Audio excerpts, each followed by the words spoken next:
અને હવે મહત્વપૂર્ણ સમાચારોથી શરૂઆત કરીશું રાજકોટથી મોટા સમાચાર જ્યાં સૌરાષ્ટ્ર યુનિવર્સિટીમાં એબીવીપીએ ઉગ્ર વિરોધ પ્રદર્શન કર્યું। જી હા, ઇન્ચાર્જ કુલપતિ નીલાંબરી દવેની ચેમ્બરમાં જઈને ઘેરાવ કરવામાં આવ્યો છે। 11 અલગ અલગ મુદ્દાઓને લઈને ઉકેલ ન આવતા વિરોધ કરવામાં આવ્યો। કુલપતિ ચેમ્બર બહાર એબીવીપીના કાર્યકર્તાઓએ રામધૂન બોલાવી વિરોધ નોંધાવ્યો છે।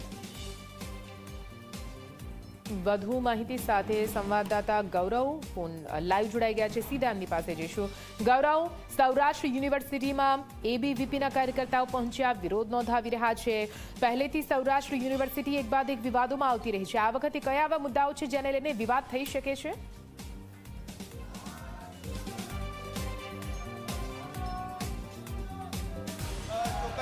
નિધિ, સૌરાષ્ટ્ર યુનિવર્સિટીની અંદર જ્યારથી ઇન્ચાર્જ કુલપતિ તરીકે નીલાંબરીબેન દવેએ પોતાનો ચાર્જ સંભાળ્યો છે ત્યારથી વિદ્યાર્થી લક્ષી જે પ્રશ્નો છે કે તેમનો ઉકેલ છે તે આવતો નથી। આવા આક્ષેપ સાથે એબીવીપી છે તે અત્યારે ધરણા પર બેસી ગયા છે અને ભારે વિરોધ છે તે અત્યારે કરવામાં આવી રહ્યો છે। એબીવીપીના જે કાર્યકરો છે કે તેમના દ્વારા નીલાંબરીબેન દવેની ચેમ્બર છે કે તેનો ઘેરાવ છે તે કરવામાં આવ્યો છે અને આ જ જગ્યાએ જે એબીવીપી છે કે તેમનું સ્પષ્ટ કહેવું છે કે અડધો કલાકની અંદર નીલાંબરીબેન દવે પોતાની ચેમ્બરની અંદર નહીં આવે તો ક્યાંક તેમની ચેમ્બરને છે તે તાળા મારવામાં આવશે અને જે જગ્યાએ તેઓ કાર્યક્રમમાં હાજર હશે તે જગ્યાએ જઈ અને તેમનો કાર્યક્રમ છે તે બંધ કરાવવામાં આવશે તે સહિતની ચીમકી છે તે ઉચ્ચારવામાં આવી છે। એબીવીપીના કાર્યકરો છે કે તેમનું સ્પષ્ટ કહેવું છે કે 11 મુદ્દાઓ છે કે તેમના શું કહેશો, જે રીતના 11 મુદ્દાઓ છે, વિદ્યાર્થી લક્ષી કામ કેમ નથી થતા?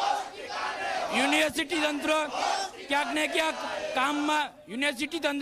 ક્યાંક કામમાં પોતાની રુચિ દેખાડતું નથી અને એ કામોને ઠેલવે છે અને વારંવાર જુદા જુદા કારણો આપે છે કે આ કારણ છે, પેલું કારણ છે। વિદ્યાર્થીઓ અનેક વખત એમને રજૂઆત કરવા આવે છે તોય પણ યુનિવર્સિટી તંત્રની આંખો ઉઘડતી નથી અને કાંઈક ને કાંઈક વિદ્યાર્થીઓને કારણો આપ્યા રાખે છે। આવા આવેદનો એપ્રિલ મહિનાથી આપી આવતા એ ઓગસ્ટ મહિનામાં આપ્યા છે તો એવા તો કેટલા આવેદનો આપ્યા છે, કેટલી વખત રજૂઆતો થઈ છે તો પણ યુનિવર્સિટી તંત્ર કંઈ ધ્યાન નથી આપતું। આપણે પૂછવા માંગીશ કે ખાસ મહિલાઓની સુરક્ષાની વાત છે, મહિલાઓની સુરક્ષામાં અગાઉ છેડતીની ઘટના સામે આવી હતી, કેમ કોઈ પગલાં યુનિવર્સિટી દ્વારા લેવામાં નથી આવતા? કઈ રીતના જુઓ છો?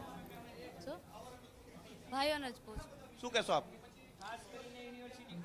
કેમ્પસની અંદર જે બહેનો છે, એસટીએસસીના બહેનો છે, તે હોસ્ટેલની અંદર બહાર ગામથી આવતા હોય કે હોસ્ટેલની અંદર એસટીએસસીના બહેનોની કોઈ ફી કે લેવામાં ભાડું લેવામાં ન આવે એક એવી વ્યવસ્થા હોય છે એમ। હવે તેને વ્યવસ્થાને સાઈડમાં મૂકીને એસટીએસસીના બહેનો પાસેથી ફી વસૂલ કરવામાં આવી છે। તે ફી અત્યાર સુધીની જેટલી ફી વસૂલ ઘટનાઓમાં કેમ કોઈ પગલાં નહીં? છેડતીની ઘટનાઓમાં યુનિવર્સિટીમાં આપણે અનેકવાર વિદ્યાર્થી પરિષદની માંગ રહી છે કે યુનિવર્સિટીના મુખ્ય માર્ગો ઉપર કેમેરાથી સજ્જ હોવા જોઈએ, 24 કલાક મોનિટરિંગ થવું જોઈએ। તે કોઈ પણ વ્યવસ્થામાં યુનિવર્સિટીની આંખ ઉઘડતી નથી। પોતાના વીસી ચેમ્બરની વાત કરું તો વીસી ચેમ્બરમાં કોઈ પણ વિદ્યાર્થીઓ કે પ્રાધ્યાપકો મોબાઈલ લઈને ન જઈ શકે તેવી સુરક્ષાની વ્યવસ્થા છે તો આ વિદ્યાર્થીઓ માટે આ વ્યવસ્થા કેમ નથી? હું એ પ્રશ્ન પૂછવા માંગુ છું। ખાસ કરીને પીએચડીની પરીક્ષાને અનેક સમયથી વિવાદ ચાલી રહ્યો છે, કેમ તેનો ઉકેલ આવતો નથી?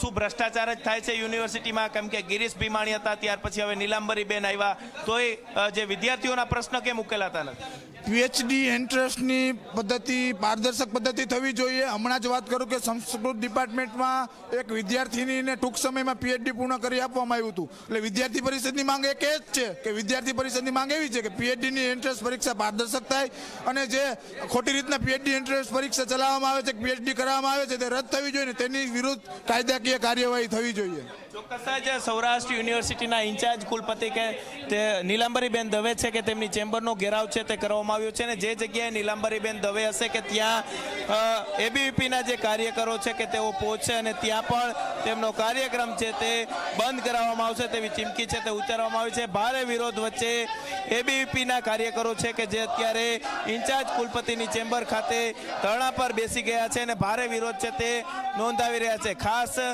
જે રીતના તેમના પ્રશ્નનો ઉકેલ આવવો જોઈએ તે આવી શક્યો નથી અને 11 જેટલા જે મુદ્દાઓ છે કે તે મુદ્દાઓને લઈને તેઓ સતત વિરોધ છે તે નોંધાવી રહ્યા છે। અનેક વખત રજૂઆત કરવામાં આવી છે, તેમ છતાં પણ યુનિવર્સિટીના ઇન્ચાર્જ કુલપતિ નીલાંબરીબેન દવે છે કે તે વિદ્યાર્થીઓના પ્રશ્નોનો ઉકેલ છે તે લાવી શક્યા નથી અને તેને કારણે જ આજે એબીવીપીએ ઉગ્ર વિરોધ કરવાની જરૂર પડી છે। આગામી દિવસોની અંદર પણ જો વિદ્યાર્થીઓ લક્ષી પ્રશ્નોનો ઉકેલ નહીં આવે તો તાળાબંધી કરવાની ચીમકી છે તે પણ એબીવીપીના કાર્યકરો છે કે તેમના દ્વારા આપવામાં આવી છે. રામધૂન બોલાવી છે, ઉગ્ર સૂત્રોચ્ચાર કરવામાં આવ્યો છે. જો આગામી દિવસોમાં તેમના પ્રશ્નોનો હલ નહીં થાય તો ઉગ્ર આંદોલન ચલાવવાની પણ ચીમકી છે તે ઉચ્ચારવામાં આવી છે. જી નિધિ. જી બિલકુલ ગૌરવ, પૂરી માહિતી માટે આભાર. તો હાલ તો એબીવીપીના તમામ જે સમર્થકો છે તે અહીંયા પહોંચ્યા છે, વિરોધ નોંધાવી રહ્યા છે. આપણે જણાવી દઈએ 11 જેટલી અલગ અલગ માંગણીઓ છે જેને લઈને અહીંયા ન્યાય કરવાની માંગણી આ તમામ કાર્યકર્તાઓ દ્વારા કરવામાં આવી રહી છે.